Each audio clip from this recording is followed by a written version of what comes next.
welcome back. It's so good to see you. So today is going to be the beginning of our spooky, scary story series that we're going to be having in the month of October. We are going to be reading from this super scary book called Don't Scream. Now, I showed this to you last month, like probably about 2 weeks ago, and I asked how you wanted me to read it. And people responded, but they all responded differently. Some people wanted me to read it like this. Some people wanted me to read it top down. Some people wanted a voiceover with pictures. So I think I'm just going to have to change it up. But since we're doing it like this, I think if I can find some like dark gray kind of filter, I will put that on there to make it more spooky. I don't know. If I can find something like that, I will. But anyway, I'm very excited to read this book because I have read a few stories and they're all quite good. But I think today I just want to start out with the very first story because it's not so much scary as it is spooky or Twilight Zone-y, you know? I actually really like the story, so I hope you enjoy it as well. Also, again, these are short stories, so I'm not sure how long the video will go, but still, let's just go ahead and get started. Okay, this is called The Hitchhiker. I was driving through rural New Jersey when I saw him, a hitchhiker, standing by the side of the road, surprisingly well dressed, black suit, slicked back hair, narrow briefcase. Now, I know I shouldn't pick up hitchhikers, but I'm 6 feet 4 inches, 230 pounds, with all kinds of hunting equipment in the back of my truck. It's not like this prissy-ass businessman is going to beat me to death and leave me on the side of the road. Besides, I need gas money. Hey man, I said, pulling over to the side of the road. I'll give you a lift if you pay me for gas. Of course, he said in a polite, almost British accent.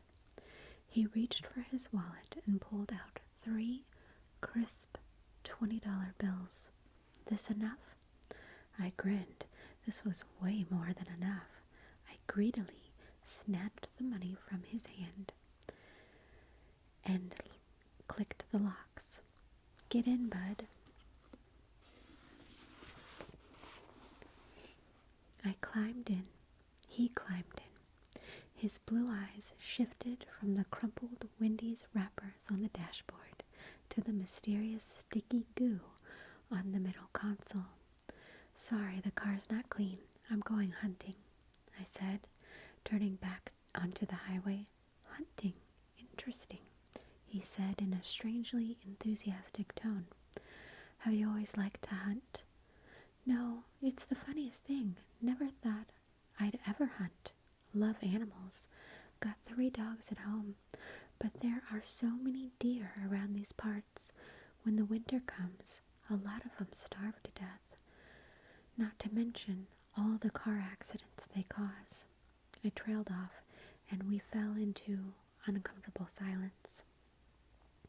Just hunting for the day, then? No, my buddy Matt and I will be out there the whole weekend. He let out a laugh. The whole weekend? Your wife's a saint for letting you go. My wife? How did he? But then my eyes fell on the steering wheel and the silver ring on my finger. Ah, yeah, Mary. She's a doll. She's actually pregnant, 5 months with a little girl. He gave me a crooked smile. A girl, huh? Yeah. I could feel him staring at me long after We had fallen into silence. It made me feel uncomfortable. I clicked on the radio. "How did you meet Matt?" he asked, fiddling with the dial. All that came through was static. That was a weird question, I thought. He and Mary were actually close. So when we got married, I got to know him well. "Mm-hmm," the man said. He stroked his chin thoughtfully, and I was suddenly reminded of a psychiatrist. "Are you a psychiatrist?" I blurted out. "Huh," he laughed. "Definitely not. I work in finance." "What type of finance?" It was my turn to ask the questions now. "Futures," he replied. I glanced over at him. A small smile was on his lips, and I noticed his fingers had gravitated from his lap to the briefcase at his feet. My heart began to pound. Click, click. He undid the clasps. The case creaked open. "What's in your briefcase?" I asked. "Work." "What kind of?" His long fingers disappeared into the darkness of the case. He was pulling something out. My body began to seize up. The steering wheel felt like ice under my fingers.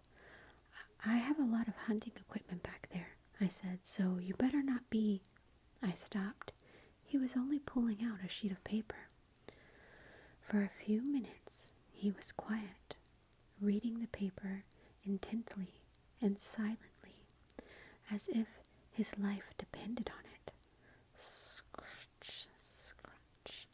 His fingers slid over it as they traced the text.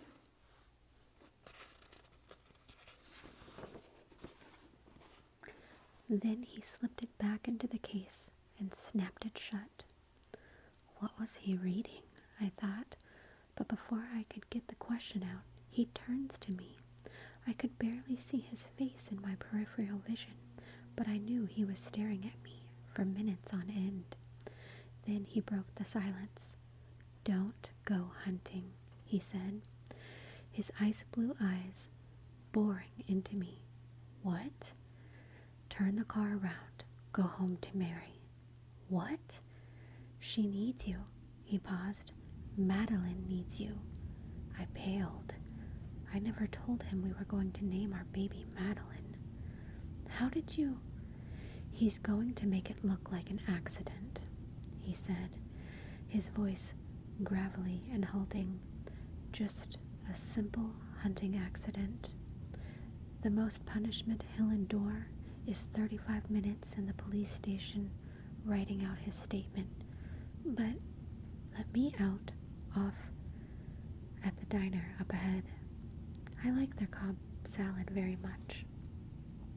"Matt's going to kill me? What are you talking about?" He turned to me, eyes wide. "What are you talking about?" "About what you just said. All I said was I'd like you to let me out off at the diner, please." He pointed to the exit, curving off the highway. "You're going to miss it if you don't slow down." With a shaking hand, I clicked on my blinker, pulled off the exit into the parking lot. My heart pounded in time with the click-click-clicks of the cooling engine. "Thank you for the ride," he said, pulling his briefcase out with him. "Have a good drive, will you?" I couldn't squeak out a reply before the door slammed shut. I didn't believe him, but my nerves were too shot to continue the trip either. I texted Matt that I was sick, turned around, and went home to Mary. Mary was thrilled.